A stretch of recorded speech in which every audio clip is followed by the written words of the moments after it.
这个周刊嘛继续来压了郭文铁独立的新事件，讲北投树林科技园区的招标案，郭文铁亲身主持会议定案，甲办事科一拆做三。甲原本生技医疗相关的厂商才会当投标的规定改做无限制产业，拢会当投资。这民进党的议员林彦宏讲，这件是郭文铁家己主持决定的，无法度搁甲责任撒互别人。民众党的议员黄静莹来反击，讲这是奸货无天。郭文铁亲身召开110年3月初3这场会议，请市政市府各界主管到现场，落尾决定将北树区的土地分做3地。计划呢一改再改，就从当初的智慧医疗园区变成一般性的都市计划。至于为什么是星光，后来也没有投资计划书，坦白说，以目前的文件。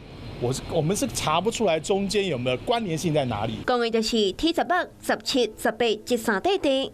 调开了后，取消原本生技医疗相关的产业限制，除了T16以外，万免投资计划书。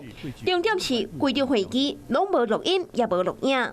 郭文铁推讲的公开透明，搁再红之期。柯文哲自己来拍板定案，主持会议。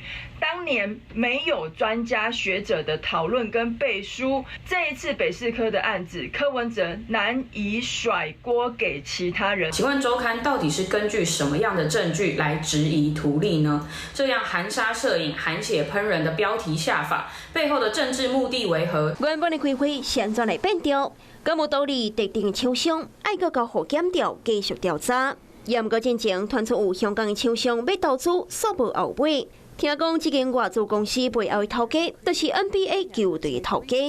议会调查小组的成员更加透露，本地阁有其他的国际大厂，嘛对北树区的地上权有兴趣。有一个大型的资通讯公司，当时对那块土地很有兴趣，但是后来也因为政策上面没有很明确，也就不了了之。北树区招标充满疑点，检方满过秋田继续调查。